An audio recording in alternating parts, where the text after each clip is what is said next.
계시록 17장 1절부터 한 절씩 차례대로 교독하겠습니다. 또 7 대접을 가진 7 천사 중 하나가 와서 내게 말하여 이르되 이리로 오라.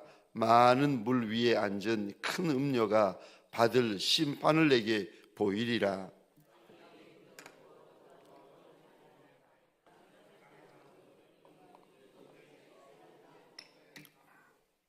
곧 성령으로 나를 데리고 광야로 가니라. 내가 보니 여자가 붉은 빛 짐승을 탔는데 그 짐승의 몸에 하나님을 모독하는 이름들이 가득하고 7 머리와 10 뿔이 있으며 그 여자는 자줏빛과 붉은빛 옷을 입고 금과 보석과 진주로 꾸미고 손에 금잔을 가졌는데 가증한 물건과 그의 음행에 더러운 것들이 가득하더라. 그의 이마에 이름이 기록되었으니 비밀이라. 큰 바벨론이라. 땅의 음녀들과 가증한 것들의 어미라 하였더라. 또 내가 보매 이 여자가 성도들의 피와 예수 증인들의 피에 취한지라. 내가 그 여자를 보고 놀랍게 여기고 크게 놀랍게 여기니 천사가 이르되 왜 놀랍게 여기느냐. 내가 여자와 그가 탄 7 머리와 10 뿔 가진 짐승의 비밀을 내게 이르리라. 지금은 없으나 장차 무저갱으로부터 올라와 멸망으로 들어갈 자니 땅에 사는 자들로서 창세 이후로 그 이름이 생명책에 기록되지 못한 자들이 이전에 있었다가 지금은 없으나 장차 나올 짐승을 보고 놀랍게 여기리라. 지혜 있는 뜻이 여기 있으니 7 머리는 여자가 앉은 7 산이요 또 7 왕이라. 5은 망하였고 하나는 있고 다른 하나는 아직 이르지 아니하였으나 이르면 반드시 잠시 동안 머무리라. 전에 있었다가 지금 없어진 짐승은 8째 왕이니 7 중에 속한 자라. 그가 멸망으로 들어가리라. 내가 보던 10 뿔은 10왕이니 아직 나라를 얻지 못하였으나 다만 짐승과 더불어 임금처럼 한동안 권세를 받으리라. 그들이 한 뜻을 가지고 자기의 능력과 권세를 짐승에게 주더라. 그들이 어린 양과 더불어 싸우려니와 어린 양은 만주의 주시요 만왕의 왕이시므로 그들을 이기실 터이요 또 그와 함께 있는 자들 곧 부르심을 받고 택하심을 받은 진실한 자들도 이기리로다. 또 천사가 내게 말하되 내가 본 바 음녀가 앉아 있는 물은 백성과 무리와 열국과 방언들이니라. 내가 본 바 이 10 뿔과 짐승은 음녀를 미워하여 망하게 하고 벌거벗게 하고 그의 살을 먹고 이는 하나님이 자기 뜻대로 할 마음을 그들에게 주사 한 뜻을 이루게 하시고 그들의 나라를 그 짐승에게 주게 하시되 하나님의 말씀이 응하기까지 하심이라. 또 내가 본 그 여자는 땅의 왕들을 다스리는 큰 성이라 하더라. 아멘. 새벽 미명에 하나님의 말씀 앞으로 달려나온 모든 성도님들 위해 새벽에 도우시고 새벽에 말씀하시는 주님의 선한 역사가 가득하시기를 주의 이름으로 축원합니다. 오늘 본문의 말씀을 가지고 바벨론이라는 제목으로 말씀과 은혜를 함께 나누기를 원합니다. 계시록 17장은 큰 성 바벨론에 대한 하나님의 심판을 보여주고 계십니다. 그런데 그 큰 성 바벨론을 1절에 보시면 큰 음녀다. 그리고 그 큰 음녀를 가리켜서 5절에 보시겠습니까? 이거 비밀인데, 비밀이라고 하시면서 그 큰 음녀를 큰 바벨론이라, 큰 성 바벨론이라는 뜻입니다. 큰 바벨론이라. 그리고 땅의 음녀들과 가증한 것들의 엄이다.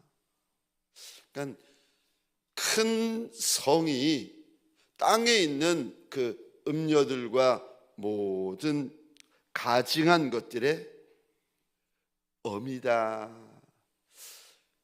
그래서 큰 성 바벨론은 큰 음녀인데, 2절에 보시겠습니까? 땅의 임금들, 땅에 사는 자들이 다 그와 음행하고 또 음행의 포도주에 취해 있다 말씀을 하십니다. 근데 저 17장에도 5절에 보시면은 큰 바벨론이다 말씀을 하세요. 18장에 한번 보시겠습니까? 내일 보시겠지만 18장에 무슨 말씀을 하시는가? 18장 2절 한번 보시겠습니까? 큰 성 바벨론. 10절 한번 보시겠습니까? 큰 성, 견고한 성 바벨론. 21절 보시겠습니까? 18장 21절입니다. 큰 성 바벨론. 지금 17장에서도 큰 성 바벨론의 멸망을, 18장에서도 큰 성 바벨론의 멸망을 하나님께서 계속 말씀하십니다. 그런데 큰 성 바벨론의 멸망이 언제 일어나는가? 지금 우리가 16장, 어제 읽었던 요한계시록 16장에 보면 저 6번째 천사가 대접을 쏟고 7번째 천사가 대접을 쏟습니다. 그때 19절 보시겠습니다. 계시록 16장 19절 제가 읽겠습니다. 큰 성이 세 갈래로 갈라지고 만국의 성들도 무너지니 큰 성 바벨론이 하나님 앞에 기어가신 바 되어 그의 맹렬한 진노의 포도주 잔을 받으며, 지금 저 17장 18장을 이게 새벽이라서 조금 이렇게 혼동이 되고, 또 계시록을 읽다 보면 이게 무슨 의미인가 이게 혼동스럽고 혼란스러울 수가 있는데, 지금 17장 18장은 6 대접의 심판과 7번째 대접의 심판을 더 구체적으로, 더 자세하게, 더 현미경을 들여다보듯이 하나님께서 우리에게 보여주고 계십니다. 그러니까 저 17장 18장은 큰 성 바벨론의 심판에 대한 말씀인데, 이 말씀이 갑자기 나온 것이 아니라 6번째 대접 재앙과 7번째 대접 재앙, 그러니까 16장에 나오는, 계시록 16장에 나오는 6번째 대접 재앙, 7번째 대접 재앙이 16장에서는 크게 말씀하시고 17장 18장에 들어오시면 구체적으로 자세하게 세밀하게 말씀하십니다. 그러니까 이거를 여러분들이 이해를 하시면서 오늘 본문을 읽으시면 훨씬 더 좋습니다. 이해할 수가 있습니다. 저 17장 1절에 보시면 오늘 본문의 내용은 큰 성 바벨론인 큰 음녀가 받을 하나님의 심판에 대한 말씀이라고 일러주시는데, 이 큰 성 바벨론은 큰 음녀인데, 이 큰 음녀가 땅의 왕들과 음행하고 땅에 사는 자들에게 음행의 포도주를 마시게 하여 취하게 하였다. 여기 음행이라고 이렇게 나오는데, 이 음행은 저 육적인 음행일 뿐만이 아니라 영적인 음행을 함께 의미합니다. 그래서 육적인 음행일 뿐만이 아니라 하나님 외에 다른 것들을 섬기고 경배하고 따라가고, 이것이 구약에서 보면은 영적인 음행입니다. 육적인 음행만 있는 것이 아니라 영적인 음행이 있는데, 이 일을 행하는 큰 음녀가 있는데, 모든 음행의 어미다. 큰 성 바벨론이다. 근데 이 큰 음녀가 3절 보시겠습니까? 제가 읽겠습니다. 곧 성령으로 나를 데리고 광야로 가니라. 내가 보니 여자가 붉은빛 짐승을 탔는데, 그 짐승의 몸에 하나님을 모독하는 이름을 가득하고 7 머리와 10 뿔이 있으니, 여기 이 큰 음녀가 붉은빛 짐승을 탔다라고 이야기를 하는데,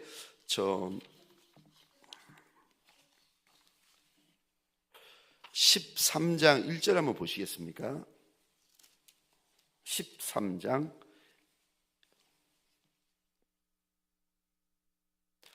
내가 보니 바다에서 한 짐승이 나오는데 뿔이 10이요 머리가 7이라.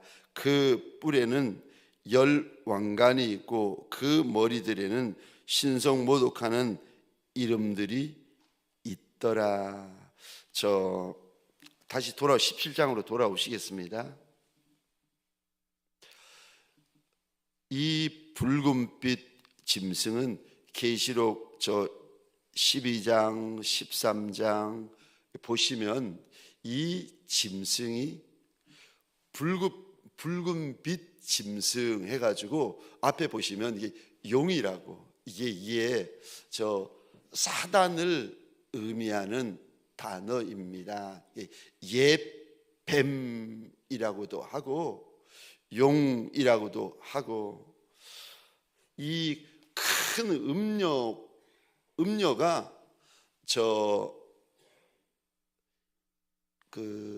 짐승과 하나가 아니라 서로 돕는 역할을 지금 하고 있습니다. 용은 큰 음녀를 태워주고, 큰 성 바벨론인 음녀는 용을 또 타고 있고, 그러니까 지금 두 존재가 영적으로 서로 도움을 주고 받고 있다.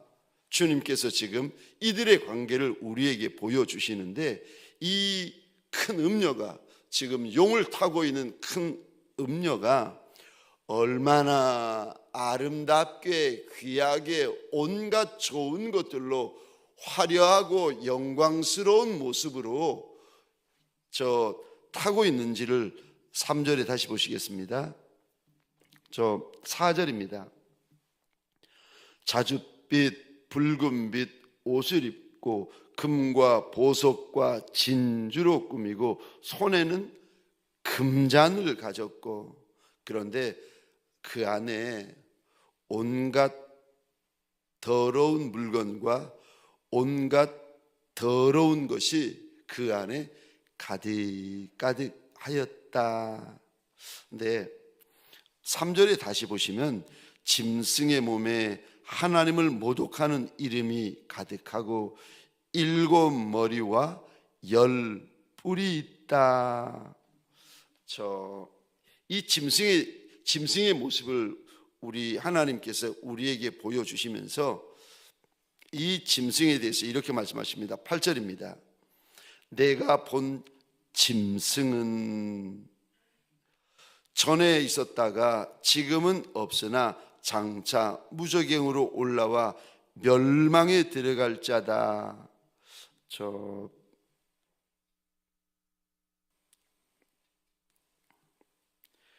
창세 이후로 땅에 사는 자들로 창세 이후로 그 이름이 생명책에 기록되지 못한 자들이 이전에 있었다가 지금은 없으나 장차 나올 짐승을 보고 놀랍게 여기리라. 땅에 사는 사람들이 짐승에 대하여 마음을 다 빼앗기고 짐승을 얼마나 대단한 존재로 여길지에 대하여서 하나님께서 우리에게 일러 주십니다.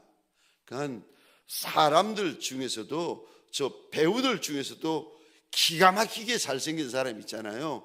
옆에 지나가기만 해도 우와, 눈이 번쩍 뜨이는 그런 배우들이 있는데 이제 나타날 짐승이 땅에서 사람들에게 어떤 모습으로 나타날지에 대하여서 짐승에 대하여 사람들이 경계하고 조심하는 것이 아니라 그를 얼마나 대단하게 여길지에 대하여서 일러주십니다. 그러나 결국은 멸망할 자라고 말씀하시면서 보시겠습니다. 9절입니다. 지혜 있는 뜻이 여기 있으니 일곱 머리는 여자가 앉은 일곱 산이다. 그리고 10절입니다. 일곱 왕이다. 다섯은 망하였고 하나는 있고 다른 하나는 아직 이르지 아니하였으나 이르면 반드시 잠시 동안 머물리라. 여기 일곱 산, 일곱 왕에 대한 설명이 몇 가지가 있는데, 하나는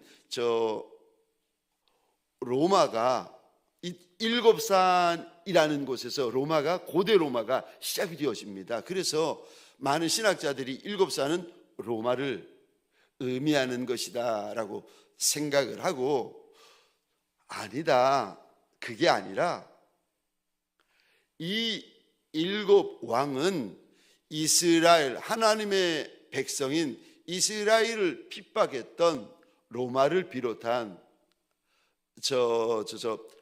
바벨론, 아수르, 파사, 메데, 헬라, 이게 하나님의 백성들을 핍박하고 하나님의 백성들을 괴롭힐 권세를 가졌던, 그러니까 사단처럼 성도들을 괴롭힐 권세를 가졌던 사단처럼 세상의 권세를 가지고 세상의 능력을 가지고 하나님의 백성들을 괴롭혔던 나라들을 총칭하는 것이다. 이렇게 좀 해석이 나뉘어지고 있습니다. 여러분, 이게 좀 어떤 것이 정확한 겁니까? 정확한 거는 계시록을 전천년의 입장에서 보느냐 무천년의 입장에서 보느냐에 따라 가지고 조금 후천년의 입장에 보느냐에 따라서 관점이 따라서 조금 나뉘어지는데, 중요한 것은 이렇습니다. 9절 끝에 보시겠습니까? 10절 끝에 보시겠습니까?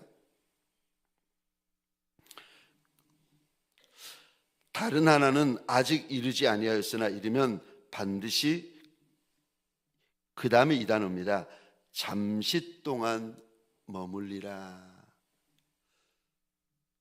이 땅에 짐승이 등장해가지고 그가 사람들의 환호를 받고 사람들에게 신뢰를 받으면서 얼마나 영향력 있게 사람들의 귀에다 말을 하고 마음을 쏙 빼앗을지를 하나님께서 말씀하십니다. 그래서 8절에 보면은 놀랍게 여길 거라고, 짐승을 보고 놀랍게 여길 거라고, 대단하게 여길 거라고 이야기를 하시면서 그래서 10절에 전쟁이 일어나가지고 지금 막 지구상이 엉망이 되고 나라들이 망하고 전쟁 먹고 살 것도 없고 물도 부족하고 막 죽어가고 있고 대안은 없는 곳에 이 짐승이 나타나가지고 이러지 말고 우리가 하나가 되자, 5대양 6대주가 하나가 되자 해가지고 사람들의 마음을 다 빼앗습니다. 그래서 이 땅에 그가 10절 끝에 보시겠습니까? 반드시 잠깐 머물리라. 이 짐승이 7년 대환란이 일어나고 마지막 3년 반 동안 큰 권세를 가지게 될 것임을 이야기를 하는데, 그래서 반드시 잠시 동안 머물리라 지금 주님께서 말씀을 하시는데, 그 잠깐을 뭐라고 말을 하는가? 13장 5절 한번 보시겠습니까?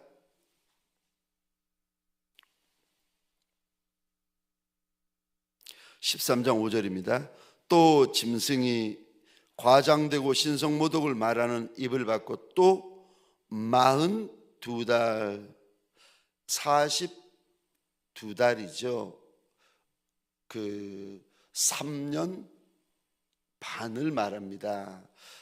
그 42달 동안 일할 권세를 받으니라. 13장 5절을 보시고 다시 17장으로 들어오시겠습니다. 17장 10절 보시겠습니다. 반드시 잠시 동안 머물리라. 그 짐승이 나타나가지고 5대양 6대주를 다스리게 될 터인데, 다스릴 권세와 권능을 물려받게 될 터인데, 그 기간이 길지도 않을 거고 영원하지도 않을 거고, 17장 10절인지 말씀하시는데 잠시 동안이다. 반드시 드러나서 다스릴 때가 있는데 반드시 있다는 거예요. 그런데 다스려도 잠시 동안이다. 11절 보시겠습니다. 전에 있었다가 지금 없어진 짐승은 8째 왕이니 7 중에 속한 자라. 7 왕이 있는데 그 중에 하나가 짐승이다. 7 왕 중에 하나가 짐승이라고 일러주시고, 또 조금 전에 그 7 왕 7 산의 의미를 나누었습니다. 12절에 보시면 10뿔은 10개의 왕이다. 근데 이제 여기서도 어떤 신학적인 견해를 가지고 있느냐에 따라서 이 본문이 이게 조금 해석이 나뉘어지는데, 여러분들이 이거를 좀 알아두시면 그래도 계시록이 조금이라도 이게 이해가 되어지기 때문에 알아두시는 것이 좋은데, 세대주의자들과 또 몇몇 신학자들은 이 10뿔 10왕을 유럽 이시 공동체로 봅니다. 그래서 유럽이 10개의 왕으로, 지금은 조금 더 되지만 10개의 왕으로 재편된다. 그 중에 한 왕이 짐승이다. 근데 그렇게 보는 견해가 있고, 이 10왕은 하나님을 대적하는 세상 권세와 세상 능력을 총칭하는 의미의 단어다, 이렇게 보는 또 견해도 있습니다. 근데 저는 개인적으로 이 일이 지금 바다를 중심으로 앞에 보시면 바다를 중심으로 그 짐승이 일어나는데, 이 바다가 지중해를 의미한다. 그러니까 유럽 이시 공동체를 의미합니다. 유럽 이시 공동체를 의미하는 것 같다고 설명하는 신학자들의 견해가 일리가 있다고 이렇게 봅니다. 그래서 10개의 왕들이 한 왕에게 자기의 능력과 권세와 모든 리더십을 넘겨줍니다. 여러분 보세요. 12절입니다. 내가 보던 10뿔은 열왕이니 아직 나라를 얻지 못하였으나, 이 열왕이 아직은 나라를 얻지 못하셨으나 때가 되면 이제 나라를 얻게 되고 권세를 얻게 되는데, 이들이 12절 끝입니다. 다만 짐승과 더불어 임금처럼 한동안만 권세를 받으리라. 그리고 13절입니다. 그들이, 그러니까 10왕인데 10왕 중에서 그들이 9왕을 의미합니다. 그들이 한 뜻을 가지고 자기의 능력과 권세를, 그러니까 10왕, 요즘 말로 하면은 대통령이죠. 10명의 대통령 가운데 한 대통령이 짐승인데 짐승이 숨어 있는 겁니다.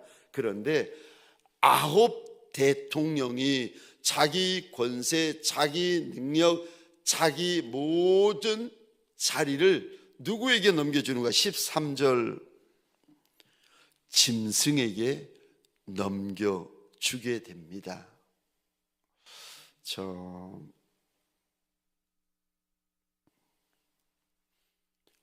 그래서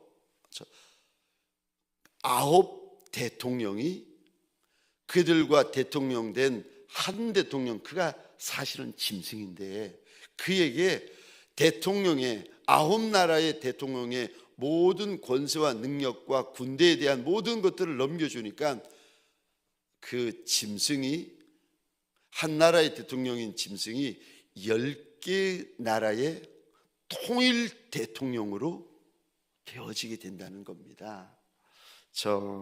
그래가지고 무슨 짓을 하는가? 14절입니다. 14절 제가 읽겠습니다. 그들이 어린 양과 더불어 싸우려니와 어린 양은 만주의 주요 만왕의 왕이시므로 그들을 이기실 터이요 또 그와 함께 있는 자들 곧 부르심을 받고 택하심을 받은 진실한 자들도 이기리로다. 14절에 보시면 10왕이 하나가 됩니다. 그리고는 무슨 짓을 하는가 하면은 어린 양 예수와 전쟁을 하게 된다. 뿐만 아니라 어린 양을 따르는 신실한 성도들과 마지막 큰 전쟁을 벌이게 되는데, 그런데 짐승과 10왕과 9왕이죠. 정확히 말하면 짐승과 9왕과 이 땅에 있는 적 그리스도를 지지하는 온 백성들이 하나가 되어가지고 예수 그리스도와 그를 따르는 성도들과 마지막 전쟁을 하는데, 그런데 무슨 일이 벌어지는가? 그 마지막 전쟁이 16절에 보면은 아마겟돈, 16장 16절입니다. 아마겟돈 전쟁인데,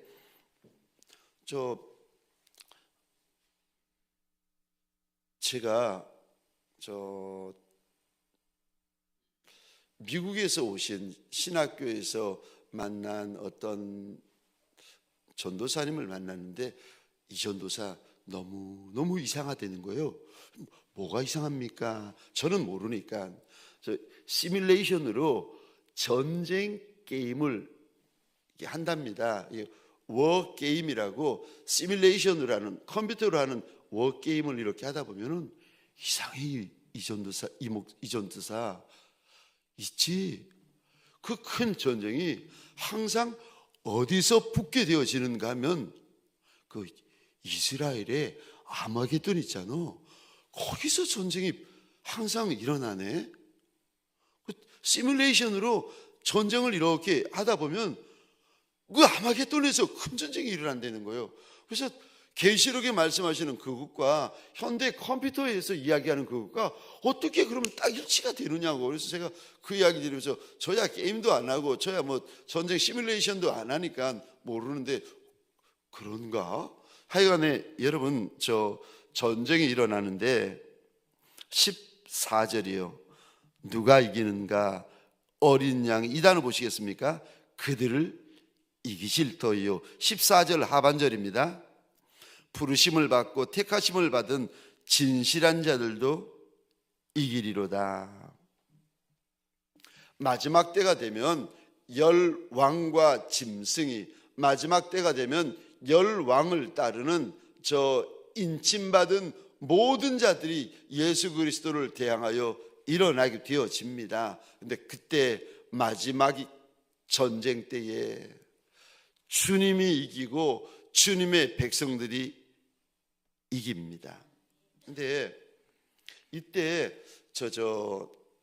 계시록 13장 4절에 이들이 어린 양과 전쟁을 벌일 정도로 그렇게 권세가 세워지고 강하여지고 기고만장하여지는데, 계시록 13장 4절입니다.